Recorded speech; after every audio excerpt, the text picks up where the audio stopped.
Everyone, this is me Krishna and welcome back to my YouTube channel. तो अब हम देखते हैं कि जो लीडरशिप की जो अप्रोचेस है उसके बारे में देखते हैं। तो approaches to leadership need the approach to leadership and theories of leadership evolve with the greater understanding of the needs and expectation of people at work. तो ट्रेड थियरी ऑफ लीडरशिप, तो it is considered to be the first modern theory of leadership. It became popular in the end of 20th century and remained popular till the date. And the theory identifies the specific personality traits and that distinguish leaders from non-leaders. It is based upon a premise that leaders are born not made. Leaders बनाए जाते हैं, born नहीं पैदा होते हैं, rather than being developed through the learning, यानी कि learning process से हम leader है उसको बना सकते हैं. And it is often equated to greater main theory of leadership. It was proposed by Thomas Carlyle. He believed that history is shaped by extraordinary leaders and ability to lead was something you inherited and birth and not something that could be developed. यानी कि जो ऐसा पहले के ज़माने में बोला जाता था कि जो लीडर एंड पॉलिटिशियंस है वो पैदा होते हैं, बट ये कार्ले ने ऐसे बोला कि हमें लीडर्स को बनाना होता है through the experience and learning.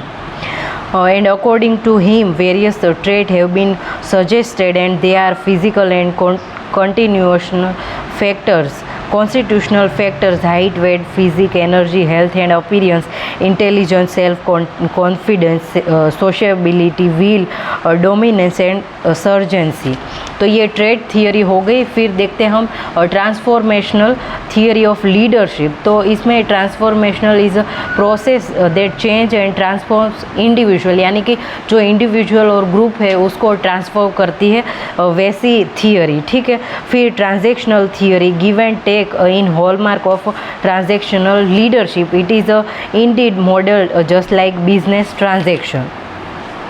And दूसरी है वैल्यू बेस्ड लीडरशिप, जिसमें एक आइडिया होता है कि ऐसे ही लीडरशिप होनी चाहिए और सोशल और ऐसे जो उनके जो फॉलोवर्स है उसको हमें डायरेक्शन और मोटिवेशन देना होता है. तो वैल्यू बेस्ड लीडरशिप हो गई.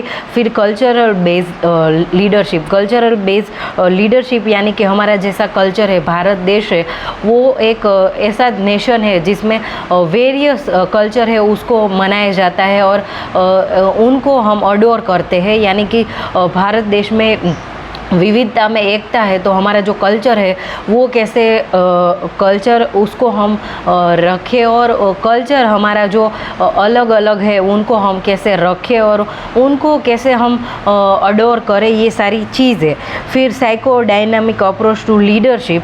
तो इसमें होता है कि जो साइकोलॉजी है थियरी उसको यूज़ करके हम दूसरे लोगों का माइंड है उनको कैसे मतलब कि जैसे कि अभी के जो लीडर्स हैं उनकी जैसे बातें होती हम ऐसे प्रभावित और ऐसे अट्रैक्ट हो जाते हैं कि ये कितना अच्छा बोल रहे हैं और इनका भाषण कैसा है. फॉर एग्जांपल कि जो मोदी जी बोलते हैं तो सब लोग उनको शांति से सुनते हैं क्योंकि उनका बोलने का तरीका ही ऐसा है कि हम सब लोग अट्रैक्ट हो जाते हैं. तो ये साइकोलॉजी होती है कि जो बोलने का तरीका है, the way you deliver things, वो काफ़ी इम्पोर्टेंट है. फिर है कैरिस्मेटिक अप्रोच टू लीडरशिप, यानी कि कोई लोग है, कोई पर्सन है, उनकी जो पर्सनालिटी है वो देख के ही हम अट्रैक्ट हो जाते हैं. और लीडर होते हैं ऐसे कि वो बोलते हैं, हम उसकी पर्सनालिटी देख के उनका करिश्मा होता है, जैसे हिंदी में बोलते हैं कि उनकी जो पर्सनालिटी वो देख के ही हम ऐसे अट्रैक्ट हो जाते हैं. तो ये सारे लीडरशिप के अप्रोचेज़ है. तो आज के वीडियो में हमने देखा कि अप्रोचेज़ टू लीडरशिप, और नेक्स्ट वीडियो में हम लीडरशिप मॉडल्स के बारे में बात करेंगे. तो I will end this video here. Bye everyone, thank you so much and happy learning everyone.